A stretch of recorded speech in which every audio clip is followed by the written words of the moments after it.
So Superman and Lois is back from hiatus for 2 episodes. So we've got this new episode, this is episode 14, and then next week is the final, which is episode 15, and then the show is over until probably January or February.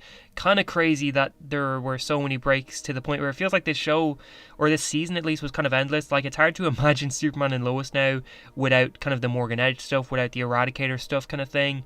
Because it's been going on so long because of all the hiatuses. So it'll be really cool to see what season 2 is like, since we've been so stuck with kind of this. But this was, again, a solid episode. Really enjoyed it. The show has not had a bad episode. But really quick, I just want to ask if you can subscribe if you're not already. I make Marvel and DC videos every single week, and subscribers really do help to keep up the motivation to make new videos. But yeah, this was a very solid episode once again.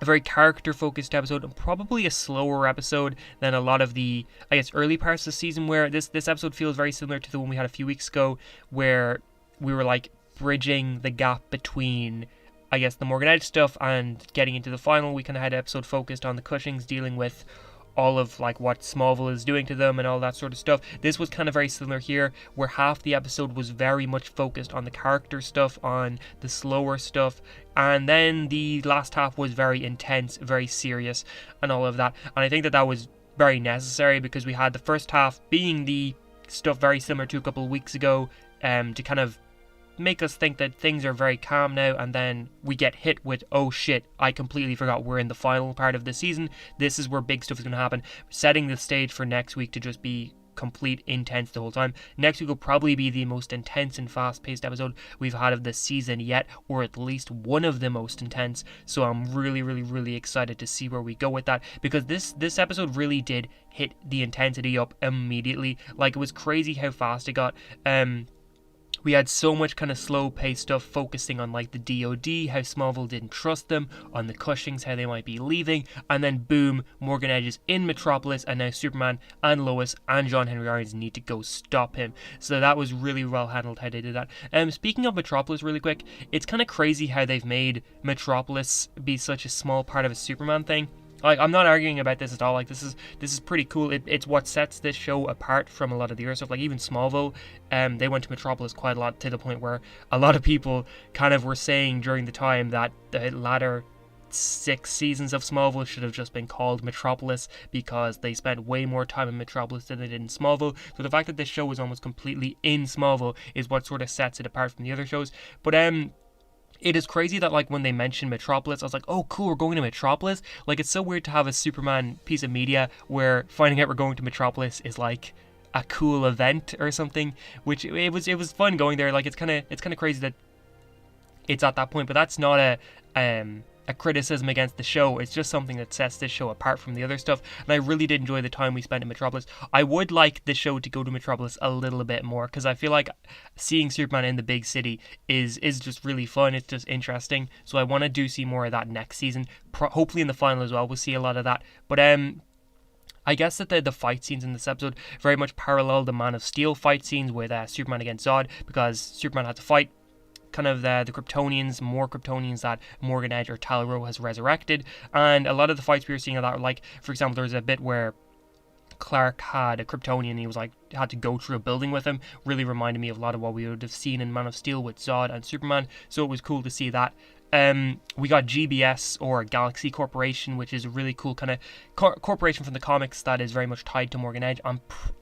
We have to have had a reference to that already, I'm sure. I don't think I know we had Galaxy Holdings like early on in the season with Daily Planet, kind of with Morgan Edge buying it, but it's cool to have GBS, which is kind of a big part of the Superman comics in terms of like a television station. We also had the return of the woman who was in the flashbacks in episode 11, who was the one who was helping Lois do the interview with Superman, so it was cool to see her brought back. We saw Foswell brought back, at least I think that was Foswell, and it was also really cool to have the scene where Lois was kind of reporting over Metropolis, being like, once again, being in the middle of the fight, kind of like Lois Lane always is, and it was really cool to see her kind of report again after not really being in the limelight like that for so long. And also then the parallel between how she died on John Henry Irons' Earth, except this time it was Leslie Lar doing it, and this time John Henry Irons was able to save her.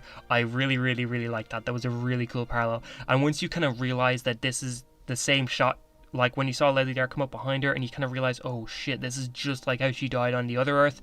It was really intense, and it was done really, really, really well. John Henry Irons was just awesome in that fight in general. Him fighting the Kryptonians and him not having his hammer and then being able to grab it and just absolutely bang them, and he's like, I never miss, or I'll never miss, was really cool. And I'm just really liking that character.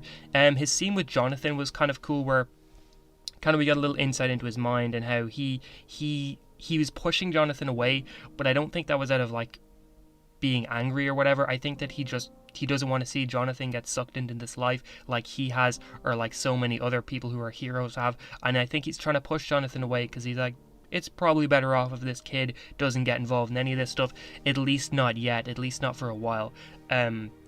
So I really did enjoy that as well. Jonathan Jordan just had a lot of good stuff in this episode. Jordan's stuff was mainly kind of connected to Sarah, and there was a lot of nice little scenes between the two. Like towards the start of the episode, when Clark and Lois were like, we need to talk for a sec, so Jonathan and Jordan are leaving the room. We see Jordan like do the thing where he puts the finger on Jonathan's chest and like flicks it up. It's just like very little scenes. Attention isn't drawn to them at all, but it's just those little things that make the world feel more real, or make the characters feel more real. Like it's so easy to see yourself as those characters when they have little moments like that.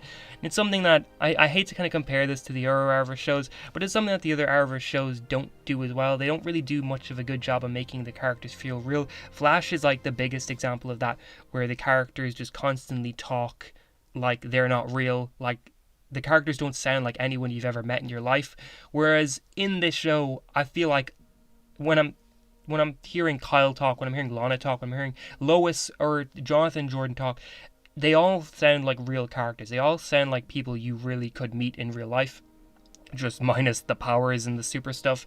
And that's that's a feeling I never really get from the Flash. So it's always nice when they do that here.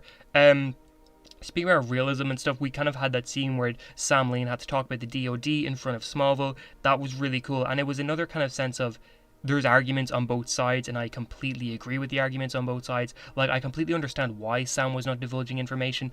A lot of that could lead right back to Clark, right back to Lois, and kind of reveal that Clark is Superman. But at the same time, I completely understand why the citizens of Smallville feel like they need answers to all of this, especially people like Chrissy, since she's so kind of tied to journalism and tied to the truth. It makes perfect sense that she needs to know what is going on in Smallville. That's actually a plotline I'm really interested to see develop, is that there's some sort of billionaire corporation trying to buy the Smallville Gazette. Now, I don't think that was just a throwaway line. I think that's going to reveal to be something later, and I'm really interested to see if it's a company we'll recognize trying to buy, or if the company that's trying to buy the Smallville Gazette is owned by a big character from the comics.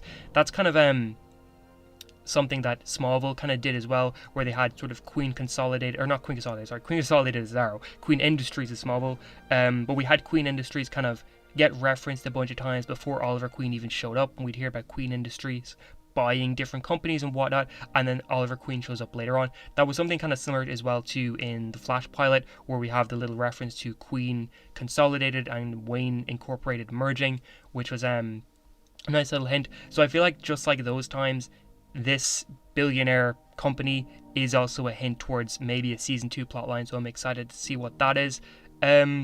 Jordan being taken by Edge is insane. I really am interested to see what happens there. Now, Zeta Row is inside Jordan's head, so I'm really interested to see how this plays out, and if I don't know, they're hardly going to have Clark and Jordan fight. I mean, they might, but I don't know how they'd make that work. I also wonder if this is something that's going to carry on into season 2, or if by the end of the final we're going to have Jordan back how he is. Maybe the final won't even end on a cliffhanger, maybe it'll be very wrapped up, or maybe it will. I'm just really interested to see how this all plays out. Sam Lane is very injured. Possibly he might die in the final. Maybe he's injured enough that he's going to die. That's actually something I was always thinking about since the show began, is that Sam Lane is the one character on the show who I really could see dying. I feel like him dying is something that would push both Lois and Clark's storylines into very interesting directions, so I would not be surprised if he died, because he's the one character on like the main cast I feel like is expendable. John Henry Irons just got introduced. They're not going to get rid of him. I could see any of the Cushings dying. I don't expect them to be in season 2, especially after how this episode played out. I feel like they're definitely going to move away now, but I don't see any of them dying, whereas Sam Lane is, he's a character who I just personally think is expendable. Tegan and Jonathan got more to do. Tegan is another character, or is, I guess, the one character, the one plotline in the show I'm not interested in. I feel like again, she's playing Jonathan. She has some angle. I don't really see them as being a couple. I feel like maybe they'll be together for a couple episodes going into season 2, and then like maybe middle of season 2 we'll find out she's been lying or she's been doing something, and that's going to lead to another huge thing with her character. So I'm not really interested there. I did like the Flash reference though, where she referenced that she was from Central City and that they moved because her dad went to jail, which seems like a very similar parallel to Henry Allen and Barry Allen, since Henry Allen went to jail. But I feel like that's also a plotline that is going to resurface. We're probably going to find out that her father is some kind of villain, or her father is some kind of important character, because, I don't know, you don't really reference something like that unless you have a plan for it going forward.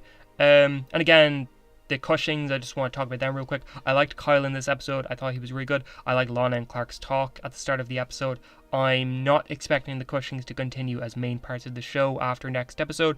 I'm going to guess that they're going to leave, head to I think he said he was going to Bristol or whatever, and they're probably going to return at some point, maybe not as main parts of the show, but I don't think they're going to be like recurring or regular characters in season 2. But how did you feel about the episode? Did you like it? Did you hate it? And if you enjoyed this video, please remember to like, share, subscribe, and all of that, and I hope you have a great day.